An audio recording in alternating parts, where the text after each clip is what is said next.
भाई 12 मई है और 9:30 हो गए हैं और आड़ू का बाजार मंडी में क्रश कर गया। ये 600 के आड़ू लिए हुए हैं भाई ने, तो 600 में बेचने के लिए तैयार है, लेकिन कोई नहीं आ रहा। बाकी तफसील में लेके देता हूँ। भाई आड़ू की पोजीशन बताओ आज की। एकदम सारा गाह खत्म हो गया। तो ये मैंगो कितने का भाई? ये भाई 1800 का मैंगो है। आज 12 मई है, 12 किलो है 1800 रुपये का।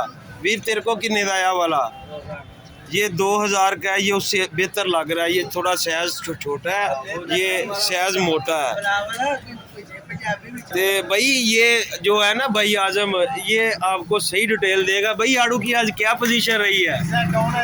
भाई कल से बहुत ज्यादा, ये 9 बजे के बाद क्रैश किया है बाजार।